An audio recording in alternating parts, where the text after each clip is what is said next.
نحمد ونصلي على رسوله الكريم أما بعد فأعوذ بالله من الشيطان الرجيم بسم الله الرحمن الرحيم فإذا قضيت الصلاة فانتشروا في الأرض وابتغوا من فضل الله واذكروا الله كثيرا ইসলামী শ্রমিক আন্দোলন কর্তৃক আয়োজিত আজকে এই সম্মেলনের সম্মানিত সভাপতি সর্বস্তরের শ্রমিক ভাইয়েরা আমার, ইসলাম শ্রমিকদের ব্যাপারে কি আইন করেছে? ইসলাম বলেছে শ্রমিকদের ঘাম শুকাবার আগে তাদেরকে তাদের ন্যায্য প্রাপ্য দিয়ে দাও। আমাকে বলেন তো, যদি এই আইনটা বাস্তবায়ন হতো তাহলে কি হতো? ইসলাম কি বলছে? শ্রমিকদের ন্যায্য অধিকার প্রতিষ্ঠিত করো। ন্যায্য অধিকার, ন্যায্য অধিকার মানে আপনি যেইভাবে শ্রম দিবেন পারিশ্রমিক সেইভাবেই হতে হবে। আপনি শ্রম অনেক বেশি দিয়েছেন, পারিশ্রমিক কম, এটা ইসলাম অ্যাকসেপ্ট করে না। ইসলাম বলে ন্যায্য অধিকার প্রতিষ্ঠিত করতে। শ্রমিকদের আজকে আমরা অনেক বেশি শ্রম নেই কিন্তু অর্থ কম দিই, এটা জুলুম। এটা জুলুম। যেই পরিমাণের শ্রম সেই পরিমাণের অর্থ দিতে হবে। আজকে আমরা কি দেখেছি? হাজারো শ্রমিকদের বেতন বাকি, অথচ ইন্ডাস্ট্রিজের মালিক হাজার কোটি টাকার মালিক, এটা শ্রমিকদের বেতন বাকি। এটা হয় না। শ্রমিকরা কখন তাদের চাকরি থাকবে, কখন চাকরি থাকবে জানিই না। এটা কেমন কথা হলো?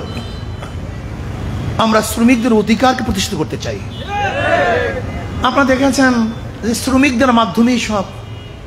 আজকে বিল্ডিংগুলি যদি শ্রমিক না থাকতো কোনো বড়লোক বিল্ডিং থাকতে পারতো না। আজকে যে রোডে চলতেছি শ্রমিকদের অবদান। শ্রমিক কাজ না করলে এই রোড হতো না। আজকে আমার শরীরের মধ্যে যে জামা শোভা পাচ্ছে শ্রমিকদের অবদান। শ্রমিক না কাজ করলে এই সুন্দর জামা আমি পরতে পারতাম না। আজকে আমি যে খানা খাচ্ছি শ্রমিকদের অবদান। কৃষকরা পরিশ্রম না করলে আমি আমার মুখের মধ্যে খানা তুলতে পারতাম না।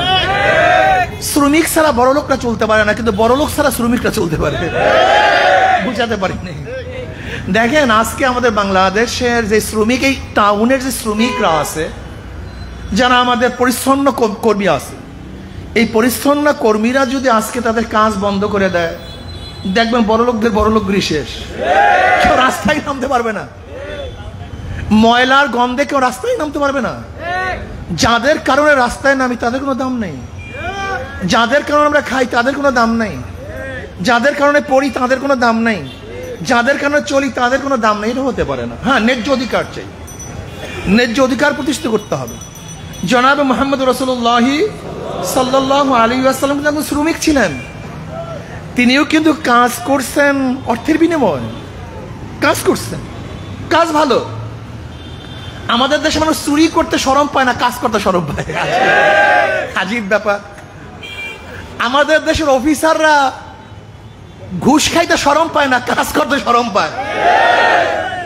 আমাদের দেশে বড় লোকরা আত্মসাৎ করতে লজ্জা পায় না, কাজ করতে লজ্জা পায়। অথচ আমি মনে করি আমাদের প্রত্যেকটা শ্রমিক অনেক দামি। তাদের টাকার মধ্যে চুরির টাকা নেই, ঘুষের টাকা নেই, অবৈধ টাকা নেই। কিন্তু যারা আঙ্গুল নাড়ায়, জুলুম করে, অত্যাচার করে, তাদের কামার মধ্যে হালাল নাই। অনেকের কামার মধ্যে হালাল নেই, হারামে জর্জরিত। আজকে দেখেছেন প্রাক্তন আইজি সাহেব, ওই যে র্যাবের প্রধান ছিলেন, পুলিশের প্রধান ছিলেন, বেনজির আহমেদ, ডক্টর বেনজির আহমেদ সাহেব, দেখছেন ফিরিস্তি, শত শত হাজার হাজার কোটি টাকার মালিক। দেখেছেন ভূমিমন্ত্রীর অবস্থাটা কি? বিদেশে গিয়ে আর এক ভূমি দস্যু হয়ে গেছে। আপনি দেখেছেন বাংলাদেশের এই কয় বছরে কোন রিপোর্টের মধ্যে 7 লক্ষ, কোন রিপোর্টের মধ্যে 10 লক্ষ, কোন রিপোর্টের মধ্যে আসছে 14 লক্ষ কোটি টাকা বিদেশে পাচার হয়ে গেছে। আপনি দেখেছেন যে এই বিদ্যুৎ খাত নিয়ে, জ্বালানি খাত নিয়ে আমাদের প্রাইম মিনিস্টার অনেক গর্ব করে। দেখছেন রিপোর্ট, জ্বালানি খাতে ঋণ কত জানেন? 42,000 কোটি টাকা। জ্বালানি খাতে 42,000 কোটি টাকা ঋণ। অথচ দোকানদারকে প্রশ্ন করেন তো কার বিল বাকি আছে কিনা, কোনো ঘরের বিল বাকি আছে কিনা। কোন ঘরের বিল, দোকানের বিল, কোন জায়গায় বিল বাকি নাই। বিল তো আগেই পে হয়ে গেছে, কিন্তু 42,000 কোটি টাকা চুরি হয়েছে।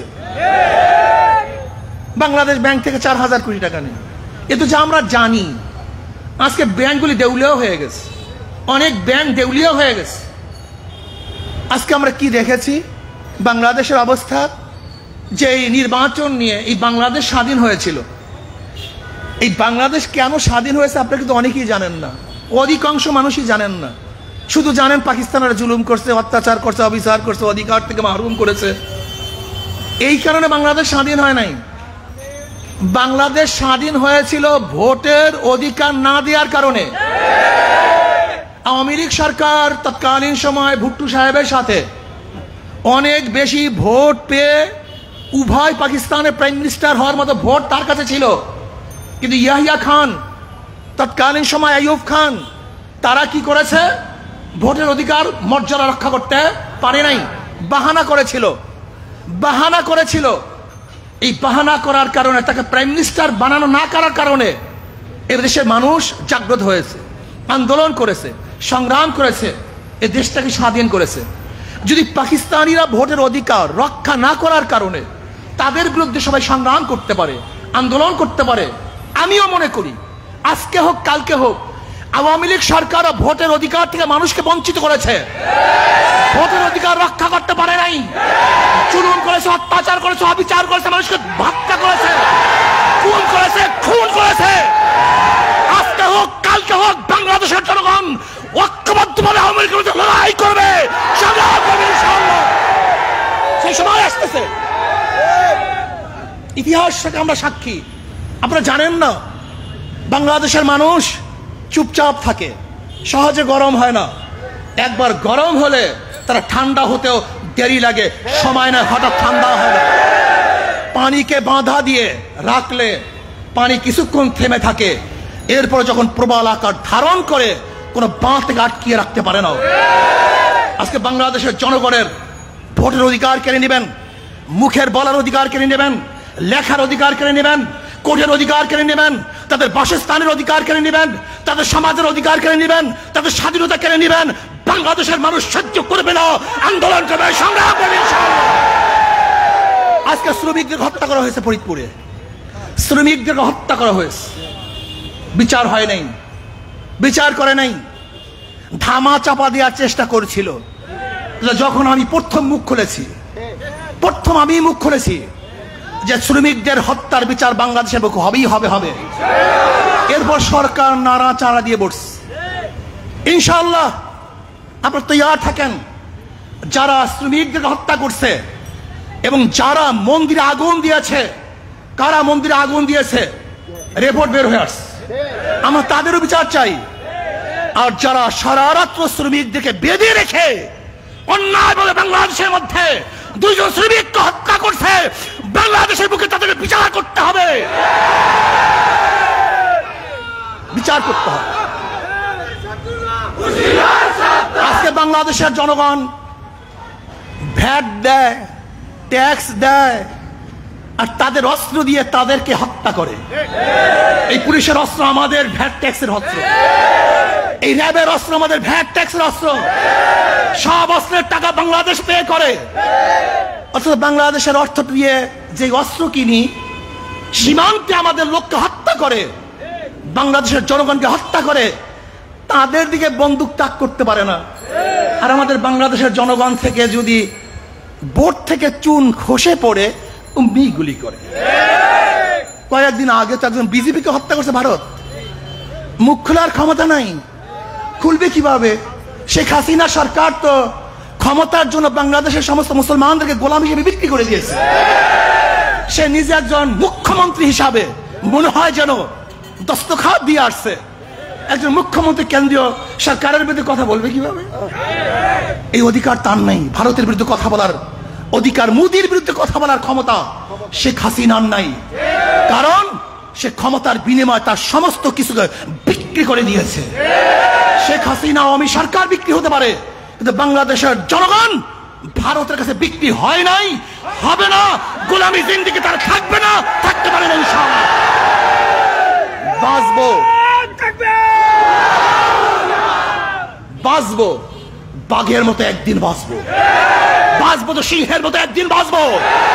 শিয়ালের মতো হাজার বছর বেঁচে থাকার কোন অধিকার আমাদের নাই, থাকার ইচ্ছে আমাদের নাই। আসো শ্রমিকদের অধিকার বাস্তবায়ন করি, বাংলাদেশকে রক্ষা করি, অধিকারকে প্রতিষ্ঠিত করি। আমার স্বাধীনতাকে রক্ষা করার জন্য যদি আরেকটা আন্দোলন করার প্রয়োজন হয়, সংগ্রাম করার প্রয়োজন হয়, রক্ত দেওয়ার প্রয়োজন হয়, দেব তো ইনশাআল্লাহ।